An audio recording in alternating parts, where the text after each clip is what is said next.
Hello friends, once again welcome back to polytechnic club polytechnic easy. तो friends, आज की इस वीडियो में हम लोग केमिस्ट्री का पार्ट 2 लेके आए, जिसमें हम लोगों अपने पॉलीटेक्निक लेटरल एंट्रेंस एग्जाम का प्रिपरेशन के लिए मोस्ट इंपॉर्टेंट प्रश्नों का कर रहे हैं। यदि आप लोग बिहार से इसका एग्ज़ाम दे रहे हैं या फिर झारखंड से लेटरल एंट्री का एग्ज़ाम दे रहे हैं, तो यह सेशन आपके लिए मोस्ट इंपॉर्टेंट होने वाला है। तो फर्स्ट ऑफ ऑल हम लोग सिलेबस को देख लेते हैं कि पिछले वीडियो में हम लोगों ने कौन कौन सा चीज़ को कवर कर लिया। ठीक है, तो हम लोग केमिस्ट्री के फिजिकल में पढ़ रहे थे और फिजिकल का हम लोगों ने यूनिट 1 एंड यूनिट 2 को काफ़ी अच्छे तरीके से कंप्लीट किया था प्रीवियस वीडियो में। आज की इस वीडियो में हम लोग यूनिट 3 बोले तो स्टेट ऑफ मैटर को ख़त्म करेंगे, एंड देन लास्ट में हम लोग यूनिट 1 एंड 2 के कुछ जो बचे हुए और इम्पोर्टेंट एक दो प्रश्न उनको भी हम लोग वीडियो का अंत में देख लेंगे। ठीक है, इससे पहले हम लोगों ने फिजिक्स के यूनिट 1, 2 एंड 5 को कम्प्लीट किया हुआ है। आप लोग हमारी प्रीवियस वीडियो को जरूर देखिए। यदि क्लास में किसी भी प्रकार का आप मॉडिफिकेशन चाहते हैं या फिर किसी भी प्रकार का चेंजिंग चाहते हैं तो आप लोग कमेंट बॉक्स में ज़रूर बताइएगा। ठीक है, तो अभी हम लोग सीधा चलते हैं अपने सेशन पे एंड देखते हैं कि यूनिट 3 से आपका कौन सा इंपॉर्टेंट प्रश्न है जो आपके एग्जाम में आएगा। तो यह फिलहाल अभी आपको यूनिट 1 से दिख रहा है। हम लोग आते हैं अपने यूनिट 3 पे। ये सभी प्रश्न हम लोगों ने ऑलरेडी कवर कर रखा है। तो यूनिट 3 में हमारा क्या है, सबसे पहले हम लोग पढ़ेंगे गैसियस स्टेट। ठीक है, देन इसके बाद लिक्विड स्टेट के बारे में जाएंगे, देन इसके बाद हम लोग सॉलिड स्टेट के बारे में जाएंगे। ठीक है, तो गैसियस स्टेट में पहला प्रश्न क्या है, बॉयल्स लॉ रिलेट्स, मतलब बॉयल्स का नियम है किससे संबंध रखता है। तो बॉयल्स का नियम में हम लोग डायरेक्टली पढ़े थे, जो हमारा प्रेशर है वो क्या रहता है, जो प्रेशर है वो इन्वर्सली प्रोपोर्शनल टू वॉल्यूम रहता है। तो देन किससे रिलेटेड है, प्रेशर एंड वॉल्यूम से रिलेटेड है। तो बोले तो करेक्ट आंसर हमारा ऑप्शन नंबर बी आ जाएगा। अब इससे एग्जाम में क्वेश्चन इस तरीके से बनता है, जरूरी नहीं कि आपका सेम क्वेश्चन ऐसे पूछ दे। यदि आपसे एग्जाम में पूछता है कि मान लीजिए हम लोग वॉल्यूम को इंक्रीज करेंगे या फिर डिक्रीज करेंगे, देन प्रेशर पे हमारा क्या इफेक्ट पड़ेगा। तो इस तरीके से आपको समझ में आना चाहिए कि देखिए इन्वर्सली प्रोपोर्शन, जैसे जैसे बढ़ाइएगा तो ये घटने लगेगा, जैसे जैसे ये घटाइएगा तो ये बढ़ने लगेगा। तो आपको इस चीज़ों को समझना पड़ेगा। वो वहाँ पे क्वेश्चन को घुमा के पूछेगा, डायरेक्ट या फॉर्मूला पूछ सकता है, लेकिन वो इजी पेपर रहेगा तब।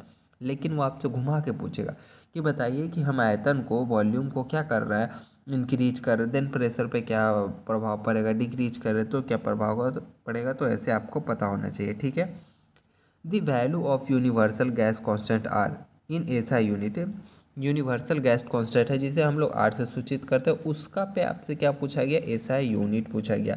तो यूनिवर्सल गैस कांस्टेंट हमारा 8.314 जूल पर केल्विन पर मोल होता है। तो इसे आप लोग याद रखिएगा, ऑप्शन नंबर बी हमारा करेक्ट आंसर होता है। इसका वैल्यू भी याद रखना है। एसआई यूनिट, एसआई यूनिट को थोड़ा अच्छे से जरूर कीजिएगा, और वो सब जो कांस्टेंट होते हैं उन सभी का एसआई यूनिट आप लोग एक पेज पे अलग से लिख के अच्छा से याद कर लीजिए। नेक्स्ट क्वेश्चन है, according to Graham's law that diffusion is inversely proportional to the, जो हमारा डिफ्यूजन है वो किसके इन्वर्सली प्रोपोर्शनल होता है, तो स्क्वायर रूट ऑफ डेंसिटी। वो एक फार्मूला दिए थे, आर जो हमारा रेट है इज इन्वर्सली प्रोपोर्शनल टू 1/√डी। डी हमारा क्या है, तो डेंसिटी है वो किसके, तो स्क्वायर रूट के इन्वर्सली प्रोपोर्शनल होता है डेंसिटी के। तो इस फार्मूला को आप लोग याद जरूर रखिएगा। ठीक है, चलते हैं हम लोग फिर अपने अगले प्रश्न पर। अगला प्रश्न है क्वेश्चन नंबर 24। देखिए आपसे क्या कह रहा है, कह रहा है the ratio of V R M S V A B G plus V M P. तो इसका रेशियो हमारा क्या आएगा। तो फर्स्ट ऑफ ऑल इसका रेशियो निकालने के लिए तीनों का आपको फार्मूला पता होना चाहिए। तीनों का फार्मूला मैंने यहाँ पे बगल में लिख दिया।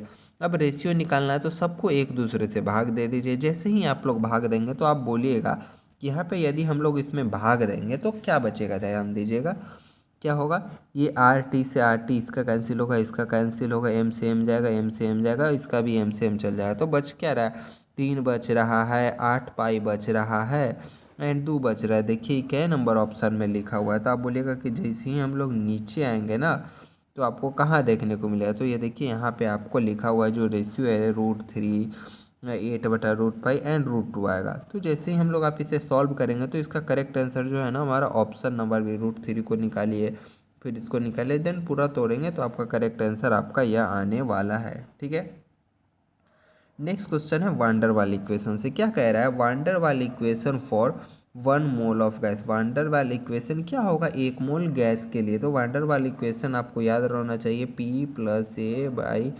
A/B² into V minus B is equal to R T. ये वांडर वाल हमारा इक्वेशन है 1 मोल गैस के लिए। तो आप इस इक्वेशन को याद रखिए। इससे हालांकि न्यूमेरिकल आपका एग्जाम में एक बार भी नहीं पूछा गया, बट मैंने यहाँ पे मेंशन किया हूँ, ठीक है। अगला प्रश्न, प्रश्न नंबर 26 कह रहा है kinetic theory of gases assume collision between the molecules. मतलब कि जो हमारा अंदर जो इसका जो मॉलिक्यूल्स है, काइनेटिक थ्योरी ऑफ गैसेस, उसके अंदर का मॉलिक्यूल्स में मतलब किस तरीके का बोले तो टकराव होता है। तो उसके अंदर जो टकराव हमारा होता है परफेक्ट इलास्टिक कोलिजन होता है। मतलब उसके अंदर का टकराव कैसा रहता है, तो परफेक्ट इलास्टिक कोलिजन होता है। ये ऑलरेडी हम लोगों ने पहले भी एक बार फिजिक्स में भी डिस्कस किए थे, ठीक है। नेक्स्ट क्वेश्चन है at what temperature do real gases behaves like a ideal gases. मतलब किस टेम्परेचर पे जो रियल गैसेस है वो आइडियल गैस बोले तो आदर्श गैस की तरह बिहेव करने लगती है। तो जब भी हमारा प्रेशर क्या रहेगा, लो रहेगा, एंड हमारा जो रहेगा टेम्परेचर यदि हाई रहेगा, देन हमारा आइडियल गैसेस जो है ना दोस्तों, वो हमारा कैसा बिहेव करेगा, सॉरी जो रियल गैसेस है वो हमारा कैसा बिहेव करेगा, तो हमारा आइडियल गैसेस आदर्श गैस की तरह बिहेव करेगा। कम दाब और उच्च तापमान पर अंतराण्विक बल नगण्य हो जाती है। जैसे ही वहाँ पर हम लोग का प्रेशर कम होता है एंड टेम्परेचर बढ़ता है, तो अंतराण्विक बल बोले तो इंटरमॉलिक्यूलर फोर्स हमारा बहुत कमने लगता है, जिस कारण से जो रियल गैस है वो आइडियल गैस की तरह बिहेव करने लगती है, ठीक है। नेक्स्ट क्वेश्चन है प्रश्न नंबर 28 कह रहा है प्रश्न नंबर 28 में द सिग्निफिकेंस ऑफ वांडर वाल कांस्टेंट ए रिलेटेड टू। मतलब वांडर वाल कांस्टेंट हमारा किससे रिलेट करता है, तो वांडर वाल कांस्टेंट हमारा किससे रहता है, तो इंटरमॉलिक्यूलर इंटरेक्शन है। पहले भी मैंने बताया जो वांडर वाल है वो किसके किसके बीच है, तो उसके अणुओं के बीच के, तो इंटरमॉलिक्यूलर इंटरेक्शन के बारे में हमें बताता है। देखिए फिर हमारा रूट मीन स्क्वायर बोले तो आरएमएस से क्वेश्चन आ गया। कह रहा है root mean square velocity formula RMS का हमारा क्या फॉर्मूला रहता है, तो शुरू में आपको बताया ना भी आरएमएस बराबर क्या रहता है। यहाँ पे 3 को फॉर्मूला लिखा रहता ना, तो उसमें क्या देखेंगे √3 RT/m। तो ये कहाँ लिखा हुआ है, तो बोलिएगा ऑप्शन नंबर बी में लिखा हुआ है। तो ऑप्शन नंबर बी आपका करेक्ट होगा। फार्मूला में जो जो आपको बता रहा हूँ आप नोट डाउन जरूर कीजिएगा। मोस्ट इंपॉर्टेंट फार्मूला ही मैं यहाँ पे मेंशन किया हूँ। Which gas will diffuse faster. कौन सा गैस इसमें से बहुत जल्दी विस्तृत हो जाएगा, तो सबसे जल्दी आप बोलिएगा H2 होगा। क्यों H2 होगा, तो H2 का अनुभार हुआ बहुत बहुत कम है, 2 ही है, इसलिए यह सबसे तेज़ी से विस्तृत हो जाएगा। और सेम बात मैंने यहाँ पे आपके लिए लिखा हूँ। तो हम यूनिट 3 का पार्ट ए कवर कर लिए, जिसमें हम लोगों ने गैसेस के बारे में पढ़ा। गैसेस से ओनली आपको जो थोड़ा सा नियम वाला है वो याद रखना है, उससे ज़्यादा उस पर कुछ भी क्वेश्चन आपको दिमाग में घुमाना नहीं है। अब आते हैं हम लोग लिक्विड स्टेट। लिक्विड स्टेट में सबसे पहला क्वेश्चन आता है ना कि वो जो ध्यान देते होंगे ना surface tension. Surface tension most important है, एक प्रश्न तो यहाँ से बनेगा ही बनेगा। पहला प्रश्न देखिए, surface tension of a liquid arise due to. Surface tension हमारा क्यों होता है, तो सरफेस टेंशन होने के पीछे रीजन है हमारा कोहेसिव फोर्स। अब आप बोलिए कोहेसिव फोर्स क्या होता है, तो कोहेसिव फोर्स दोस्तों ऐसा फोर्सेस है जिसमें सिमिलर मॉलिक्यूल्स, बोले तो आप क्या लिए मरकरी लिया, एंड उसका मॉलिक्यूल्स, मरकरी के अंदर का मॉलिक्यूल्स एक दूसरे को आपस में खींच के रखता है, इस सबको आपस में बांध के रखता है। देन ऐसे फोर्स को हम लोग कोहेसन फोर्स कहते हैं। एंड यहाँ पे आप देखिएगा कि ये क्या है ना, मान लीजिए इसमें मरकरी डाले होंगे गिलास में, ये दीवार में नहीं चिपक रहा है, इसका जो मॉलिक्यूल्स है ना एक दूसरे को काफ़ी आपस में पकड़ के रखता है, ठीक है।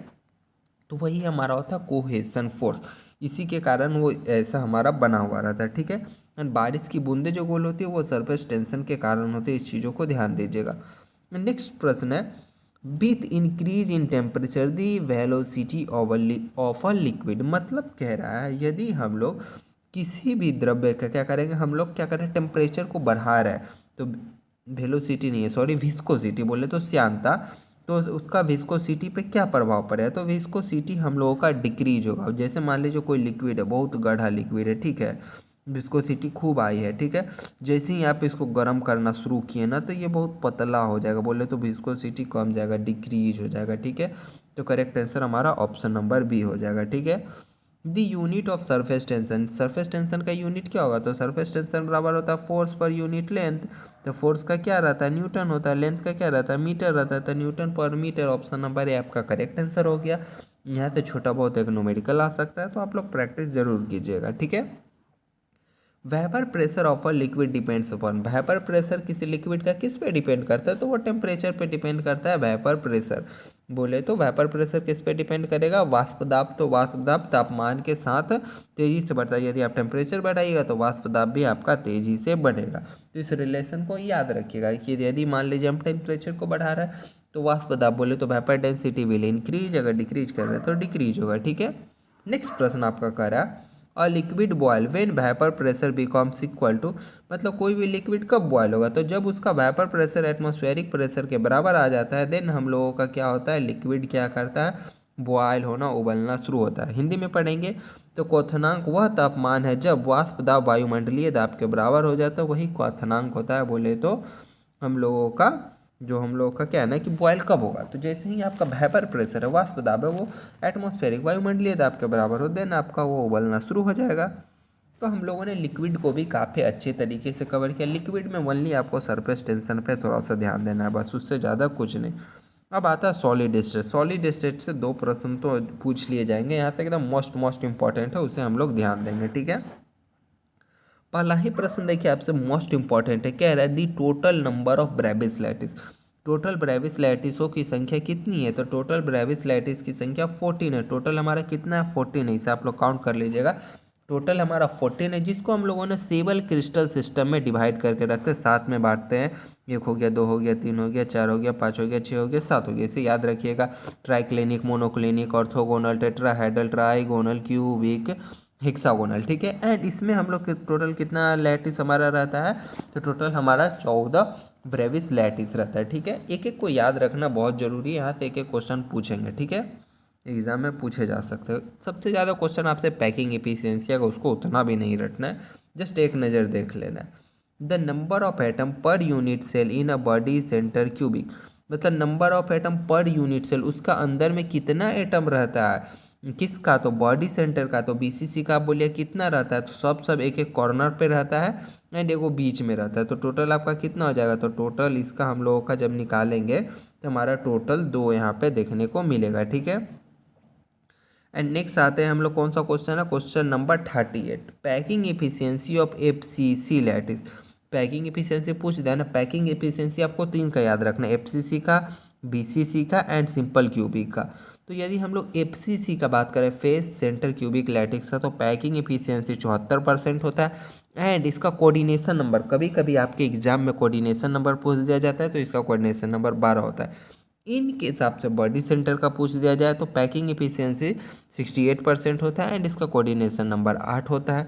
यदि आपसे इसके जगह पे सिंपल क्यूबिक का पूछ दिया जाए तो पैकिंग एफिशिएंसी कितना होता है, 54% होता है एंड इसका कोऑर्डिनेशन नंबर कितना होता है, 6 होता है। सबसे ज़्यादा पैकिंग एफिशिएंसी किसका है, तो एफसीसी का है। ठीक है, तो इसमें कितना इम्पटी है, तो यदि 74% बढ़ रहा है तो खाली कितना परसेंट रहेगा, कमेंट बॉक्स में बताइए आप लोग। अगर 68% भर रहा है तो खाली कितना रहेगा, एम्प्टी कितना परसेंट रहेगा, तो अब बताइए कमेंट में, या कितना खाली रहे। तो देखिए मैंने यहाँ से कितना क्वेश्चन बना, या तो आपसे कोऑर्डिनेशन नंबर पूछ देगा, या तो पूछ देगा सबसे ज़्यादा पैकिंग एफिशिएंसी कितना है, या फिर उसमें कितना परसेंट इम्प्टी है। तो 100 में से घटा लीजिए, उतना परसेंट इम्प्टी आ जाएगा।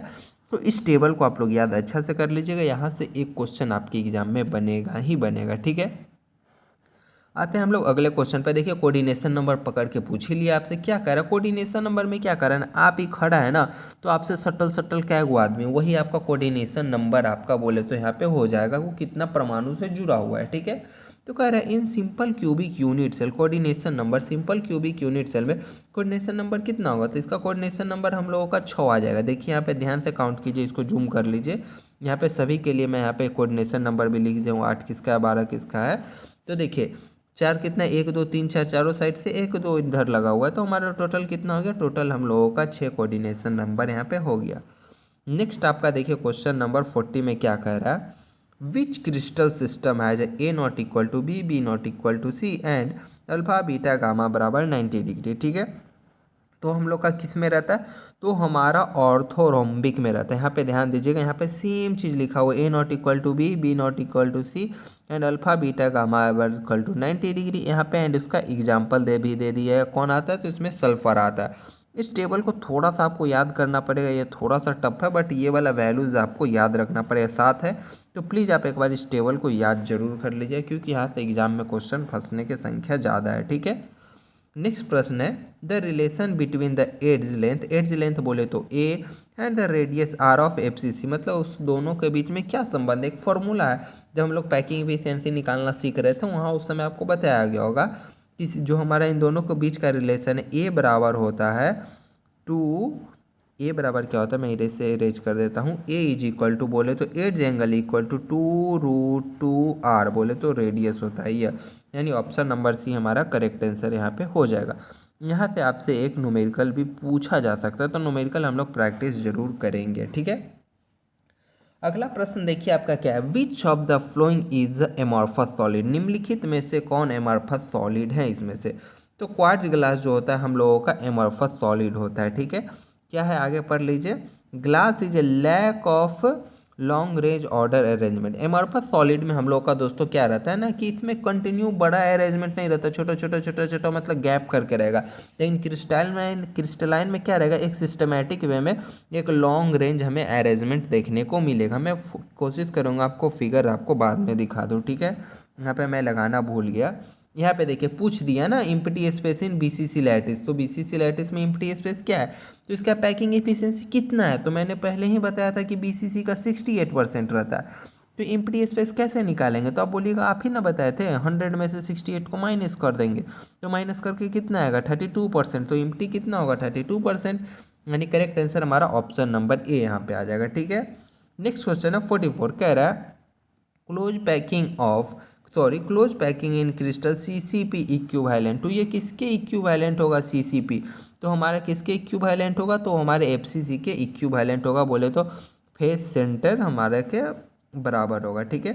अब देखिए एक एग्जाम्पल से क्वेश्चन पूछ दिया, अभी जो ऊपर मैंने आपको एक टेबल बताया था, ठीक है, उसमें बगल में एग्जाम्पल लिया गया था, मैंने बोला था ना उस टेबल को याद कर लीजिए। यहाँ देखिए पूछ दिया zinc blende structure is an example of, zinc blende किसका स्ट्रक्चर का एग्जाम्पल है, तो वह किसका है, हमारा फेस सेंटर का है, तो इसे आप लोग याद रख लीजिएगा। यहाँ से आपसे एग्जाम में पूछा जाएगा उसका कैसा शेप रहता है, तो वह चीज़ आपको पता होना चाहिए, चतुष्फलकीय ये होता है, ठीक है। अब आते हैं हम लोग थोड़ा मिक्स प्रश्न करते हैं, जो हम लोग कल के पढ़े थे ना उस वाले क्वेश्चन को भी करते हैं, आप लोग को जवाब देना तो बनता है ऐसे प्रश्नों का। 1 mole of CO2 at STP occupy, मतलब CO2 1 मोल CO2 STP पे कितना जगह ऑक्यूपाई करे, कितना जगह को घेरेगा, तो वो जगह घेरेगा 22.4 लीटर, बोले तो अब STP पे कितना ऑक्यूपाई करेगा, तो हमारा 22.4 लीटर हमारा करेगा, ठीक है।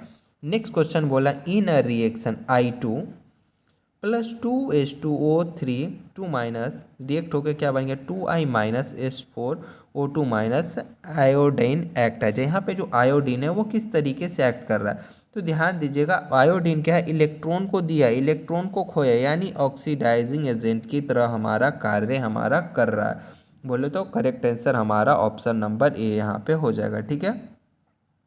कह रहा है यूनिट ऑफ वांडर वाल कांस्टेंट, मतलब वांडर वाल कांस्टेंट का यूनिट क्या होगा, पहले भी ये क्वेश्चन जस्ट थोड़ी देर पहले हम लोगों ने किया था जहाँ पे इसका इक्वेशन को देखा था, ठीक है। नेक्स्ट प्रश्न 49 कह रहा है the coordinate of a atom in a simple cubic lattice, simple cubic lattice में हमारा कोऑर्डिनेट क्या रहता है, तो उसका कोऑर्डिनेट हमारा 0 0 0 हो जाता है सिंपल क्यूबिक में, क्यों, क्योंकि इसके सभी कॉर्नर पे हमारे कितना हमारा रहता है, तो एक एक एटम रहते हैं, तो इसका हमारा 0 हो जाएगा, ठीक है। द इक्विवेलेंट वेट, हमें फिर से इक्विवेलेंट वेट निकालना कल हम लोगों ने सीखा था काफ़ी अच्छी तरीक़ों से।